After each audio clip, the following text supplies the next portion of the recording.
going to group 3 common sports injuries into one category now. I'm going to take ankle sprains, ankle injuries, plantar fasciitis, and Achilles tendonitis and put them into one category. You need to develop a very strong, flexible ankle for power, flexible, strong toes, believe it or not, and develop some good balance. So let's get started. We're going to start on our hands and knees. And we're going to get right into thinking about the Achilles tendon, the bottom of the foot for plantar fasciitis, and opening up the toes. You're going to start on your hands and knees. And what I want you to do is make sure your knees are hips width apart, okay? You're going to tuck the toes under, and you're going to sit back. This looks easy enough, but for a lot of my athletes, this is agonizing to them. And they need a crutch sometimes. They need to lean forward and be able to ease into this pose a little bit until they can actually get back and sit totally on their heels. What's important here is that you keep the knee neutral, and by doing that, you have to keep the heels straight up to the sky.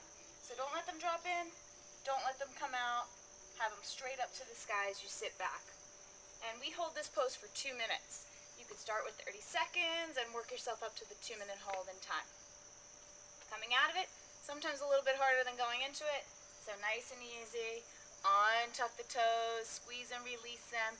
Then you're going to come into the next part of this pose, which is untucking the toes, and then just sitting back on the heels.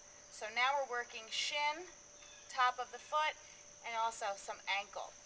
Same thing, a lot of my players have knee issues prior to starting yoga or past surgeries. They can't go back right away. So you're going to roll up a towel, put it behind your knees, and sit back on that until in time the towel gets smaller and smaller and smaller. You don't need it, and you'll sit back. Once you sit back, you might have to lean forward to take some of that weight off. And then again, in time with the tension, you'll be able to sit up nice and tall. This is going to open up and change a lot quicker than your hamstrings will. We're talking about smaller muscle groups now. So this one will take not as long to get open. Same as the toes tucked under, 2-minute hold if you can, a little longer, a little shorter if you have to. Coming out of it, lean forward, and again you might have to stretch one leg back at a time.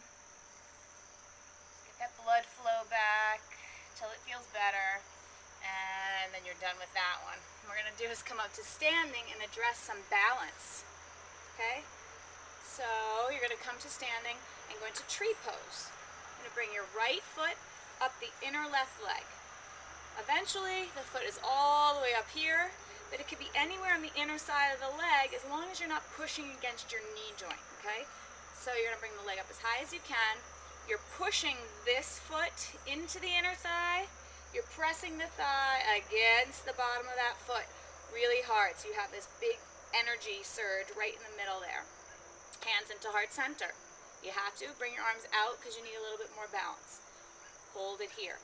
This seems easy enough, but what you're really doing is using all those little muscles in your foot and ankle, and you're developing a nice strong ankle in this at the same time. So hold it here maybe 2-3 minutes. You can work on balance a little bit better by getting into a nice position and see if you can close your eyes. Ooh, once you close your eyes, it's a whole different game. You're really going to test your balance by doing that. You'd be surprised.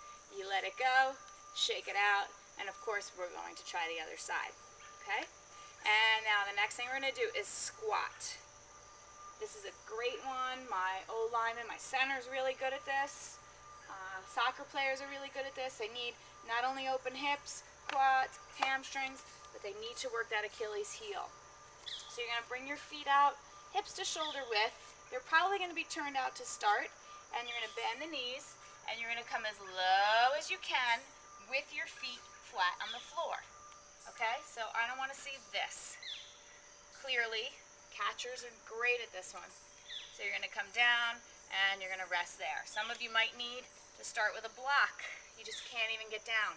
Some of you might want to start like this until you get more and more open in the knees, the hips, the legs, the ankles, and you're going to hold here for about 1 to 2 minutes. It might only be a 30-second hold in the beginning. You're going to feel like a lot of you are going to be here You want to use your arms to pry open, get your chest through, and get your back as flat as you possibly can. And feel supple here. Don't feel real rigid. You want to be able to lift the toes, wiggle around, and just hold. That's all. To come out, hands to the floor. Straighten the legs and shake them out the best you can. Okay, now we're going to go into half squat lunge. So you're going to bring that right foot forward. And what we're going to do is turn to the left. A lot of you are going to be here in the beginning. That's okay. You want to get as low as you can, keeping that foot flat and not letting that knee knock in. So you're using this arm to keep it open, left toe straight up to the sky, and then you can shift to the other side. Back and forth. Use your hands for support. Back and forth, maybe holding 2 or 3 breaths on each side. Come out, shake the legs out. Okay, and the last one we're going to do is another balancing pose. That's coming from standing. Good one for pitchers because it simulates the end of their throwing series. We'll start on the right foot, arms up to the sky. You're going to hinge yourself over into what's called Warrior 3. Some of you might be here. Some of you might be here. Wherever it is, building strength and stability in that ankle. Come out, shake it out, try the other side. And that's all. That's what we got for ankles, Achilles tendonitis, and plantar fasciitis. So good luck. Take it slow and be diligent.